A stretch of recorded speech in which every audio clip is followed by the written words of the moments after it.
So the social studies curriculum and civics education matter because an engaged and knowledgeable citizenry is the cornerstone of a strong, successful, and free democracy. Now, it's true that many institutions in our society contribute to preparing young people for democratic citizenship.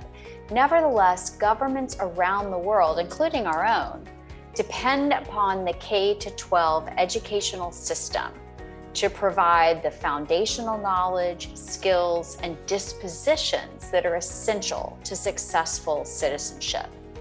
Now, before we talk about this important role of schools and classrooms, let's define what success looks like. What are we talking about when we reference successful civic formation? So political scientists talk about 4 key indicators of success. Number 1, political and civic knowledge. This means mastering the core knowledge not only about the United States and our history and our government, but also world history, international geography, economics, philosophy, and religion. Broad knowledge about the world. Number 2, political and civic skills. This means the capacity to interpret legislation, to write letters to elected officials, to analyze news stories, media, etc. These are the skills of citizenship. Number 3, the habit of civic engagement.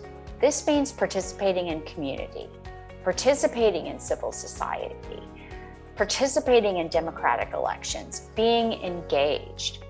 Number 4, the practice of civil tolerance. This is arguably the most important of all the indicators, and it implies the presence of the other 3. Civil tolerance is the ability to hold and articulate strong beliefs while also honoring and listening to the beliefs of others. These are learned behaviors and habits. Classrooms aren't the only place for young people to learn these skills and this knowledge, but they are the most important place to do so. So when we look in the door of an American classroom, here's what we should expect to see. We should expect to see young people who are mastering the critical domains of knowledge, encountering diverse perspectives on important topics, openly discussing ideas and debating politics, and learning to exercise agency in the wider world. Unfortunately, that is not the case across the country today. The most recent NAEP scores, sometimes called the nation's report card, show that only 1/4 of America's 4th grade students are proficient in civics, geography, and US history. Performance in those subjects then declines by every year of school, with the terrible reality that only 12% of US 12th graders are proficient in US history. This striking lack of knowledge in civics and history is now intergenerational. It's a significant contributing factor to the deep political, social, cultural, racial divides in our country today. So what can we do about it right here and right now? A high-quality, content-rich social studies curriculum is the first critical step. A high-quality, content-rich curriculum narrows the achievement gaps, leads to greater student attainment, and increases civic engagement. But how do we know if a social studies curriculum is high quality? What makes for high quality in a social studies curriculum? Above all else, it prioritizes knowledge about the world that can lead to an understanding of how people today, people who came before us, people who may come after us, may think and believe and act. A high-quality curriculum builds cumulatively on prior knowledge. It uses rigorous and engaging sources that are primary and secondary. It's culturally representative so that students see themselves in the voices they're reading. It provides multiple perspectives on important topics, and it supports deliberation and debate. So that's what we're looking for when we're talking about a high quality social studies curriculum. But how do we know? How do we measure it? How do we measure the quality of a social studies curriculum?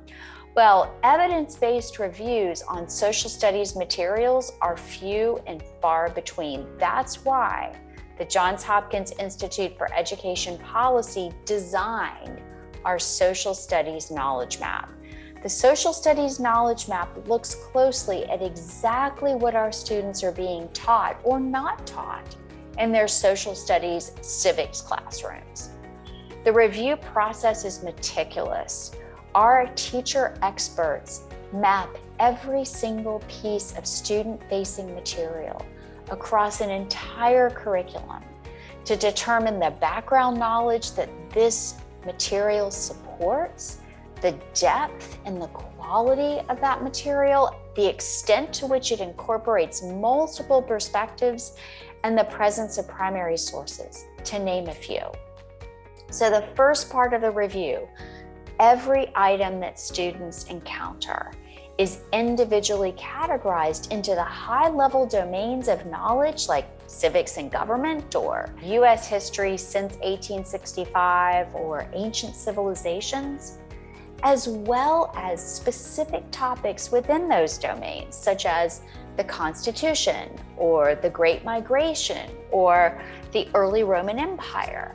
So as a result, we can form knowledge domain heat maps that illustrate clearly what a curriculum covers and what it does not, year by year.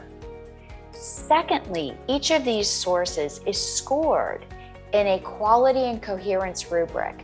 The quality and coherence rubric measures the evidentiary base of the material, how the various materials within a unit relate to one another, their individual quality with respect to writing and accuracy.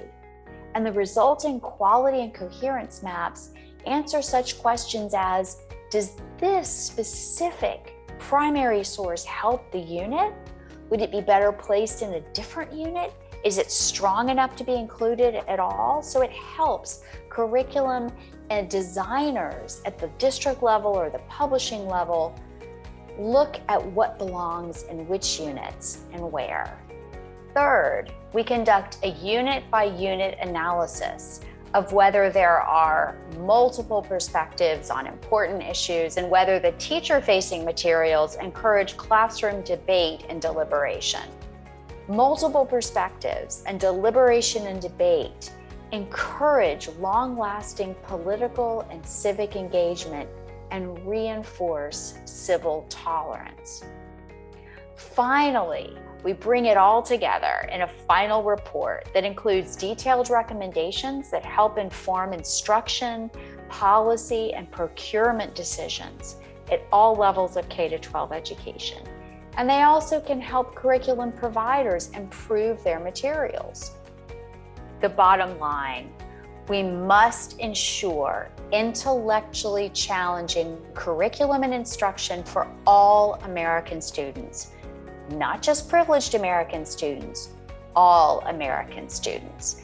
This is the first step in cultivating a strong, successful, and free democracy.